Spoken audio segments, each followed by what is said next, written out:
guys, welcome back to my channel.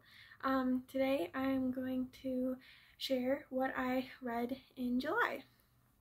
So I read two books, and both of them were on Kindle Unlimited. They're both dark romances. The first one is Corrupt by Penelope Douglas. It's like an ex-boyfriend's brother, kind of a bully romance. There's fear play in it, there's revenge in it, and it follows Erica and Michael. Michael has been a family friend of Erica's all her life. She dated Michael's brother for a while, but she'd always admired Michael from afar, but at the same time he kind of scared her. And he's several years older than Erica. So in the book, Erica moves colleges, and that is where she ends up with Michael. The second book that I read was The Ritual by Shantel Tessier. It's like a dark college romance as well, but it includes more of a toxic relationship. There's some dubcon, there's some forced sex fantasy. It's almost like mafia-esque. There's some dom sub elements in it,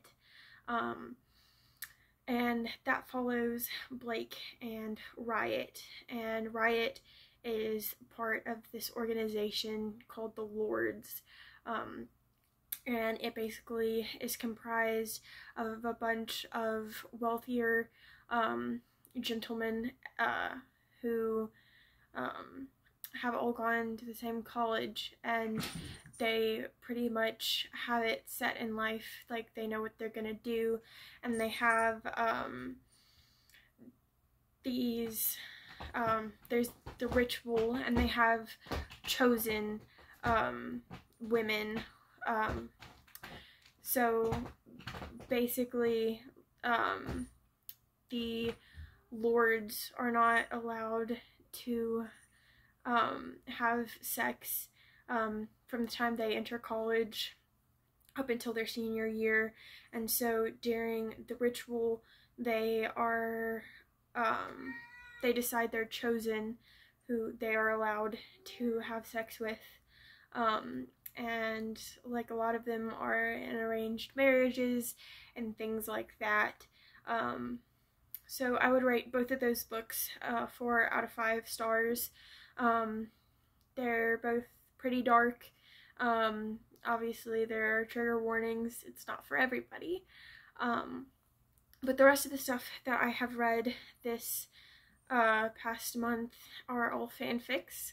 I read a lot of AO3. I know fanfics aren't for everybody, and there's probably a bit of a stigma towards fanfics, but I personally love fanfics. They're just really easy for me to read. They don't take as much brain power, I guess, to read, because you already know the characters, and you already love these characters, and you already kind of know the world, and so it's just tweaking these characters and worlds that you already know, so you don't have to like learn new characters or learn new worlds, and so it's just a lot easier for me to read, especially when I'm busy.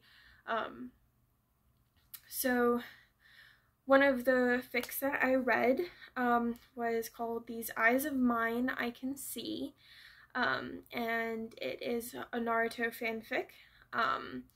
Basically, it's a time travel fic where Sakura goes back in time, and she ends up befriending Shisui and prevents the Uchiha massacre. I have read this one before, I'm pretty sure, so it was a reread, but I would also rate that one a 4 out of 5 stars. And then I read A New World. It is a Naruto and Harry Potter crossover fan fiction, and the main ship in it is Hermione and Kakashi, And basically Hermione was exiled from the wizarding world, and so she was banished and sent to the world of Naruto. And so she ends up in Konoha, and she eventually ends up with Kakashi. Another one that I read was In My Dreams. It was a Harry Potter fanfic. It's a Fem Harry / Tom Riddle fic.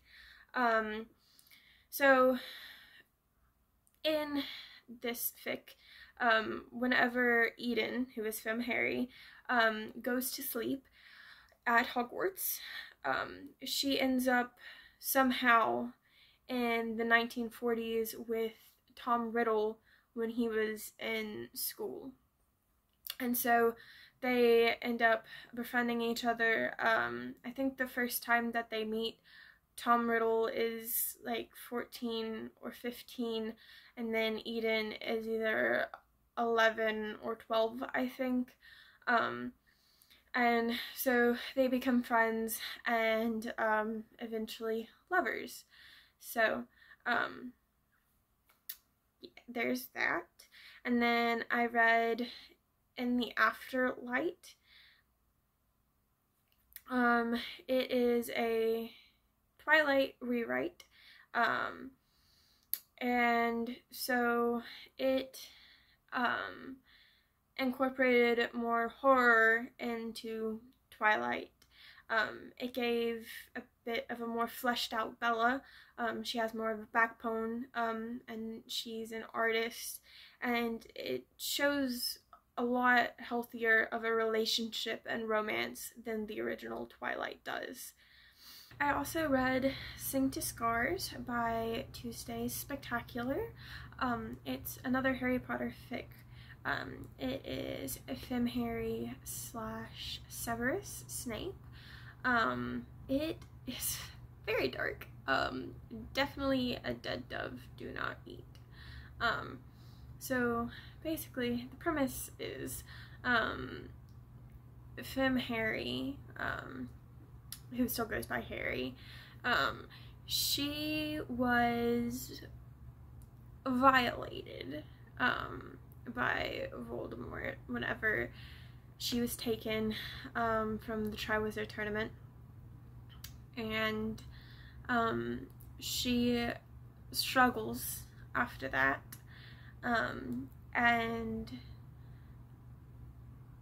she ends up talking with Snape about if that happened again, and Snape had to also do that, that they would have some kind of code so that she would know that he's still on her side, basically.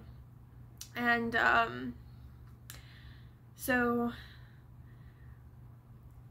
it goes from that to after she has won against Voldemort, and into her adult life and how she copes with everything that has happened to her.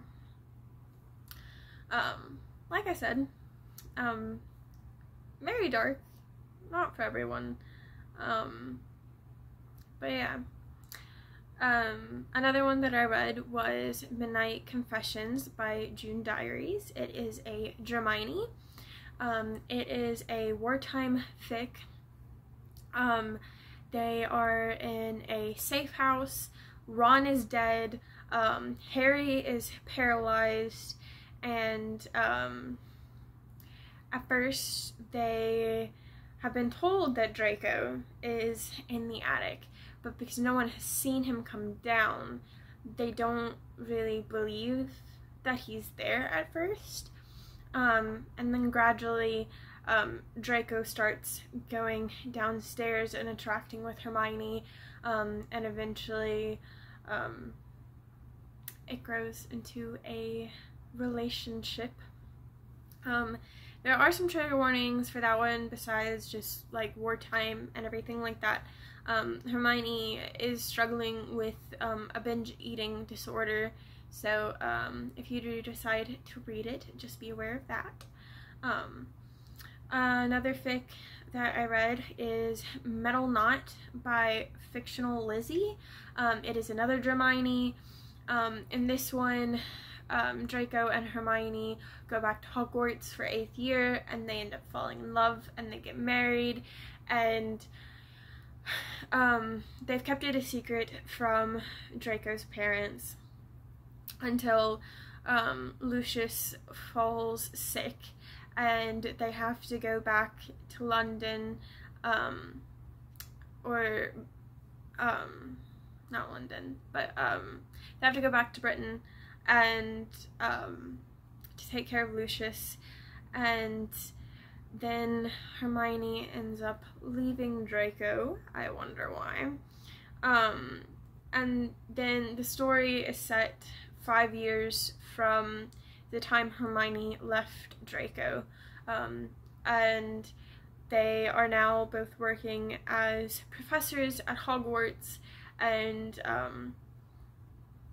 so they are struggling to make amends and figure out what really happened, because as far as Draco knows, Hermione left because she didn't want Draco anymore, whereas Hermione had reasons that she was keeping a secret.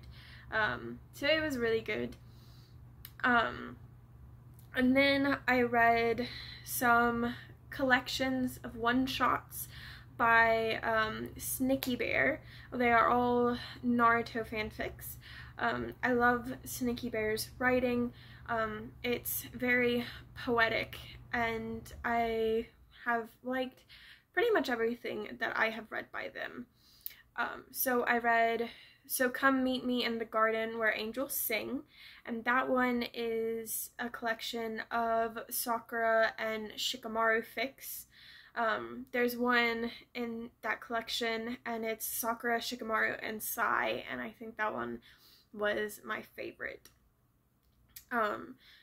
Then I read the collection A Crooked Smile, An Echoing Laugh, You Look to Me, I Look to You, The Future, and that one is a Sakura and Shisui one-shot collection. And then the last one is My Heart is Thrilled by The Still of Your Hand. It's How I Know Now That You Understand, and it is a Sakura and Kakashi collection of one-shots. And then I read The Blue Hour by Mrs. Hyde, DasMervin. It is another Twilight Rewrite. It also has horror aspects, and Bella has more of a backbone in that fic as well. And then I read several child soldier Sakura fics, and all of these are very similar, but I was kind of just looking for similar fics to all of these because I really liked it, and it was just a mood I was in. I'm very much a mood reader. So I read Your Move, Instigator, Draw Your Weapon and Hold Your Tongue by Layson Albatross. And so Sakura is a child soldier, and she's on a team with Sakura obviously, Kiba and Tintin, and I really love their whole dynamic. It was really good. I think that one was the first one out of these that I read. And then I read Find Your Place, Whatever It Takes by Dovey. So this one isn't a finished fic. It was last uploaded or updated in 2018, I think. So it's probably not going to get finished. But basically the war had just ended, and Sakura is back in Konoha, and she's placed on a team with Naruto and Sasuke, and neither one of them had to go and fight in the war. It was just Sakura, and so they find her a bit weird and odd. They don't understand what she's been through. Naruto is not the Jinchuriki in that fic, and Itachi is like a war hero, and so it was good. Obviously it's not finished, but and then there was Team by Waterpillar, and in this one the Third Shinobi War didn't finish. It's still going on, and so all of the unimportant children are being sent to war from the academy. So all the clan children, such as like Ino, they're fine and they stay in the academy, but anybody else who shows promise is being sent to the front lines. And so Sakura is under Neji, and so yeah, it was really good. I think Team and Your Move Instigator, I think one of them is based off of the other. I might be wrong, but there are similar aspects, because in Your Move Instigator, Sakura had also worked with Neji. But yeah, so that is what I have read in July. I hope you enjoyed this, and I will see you in the next video.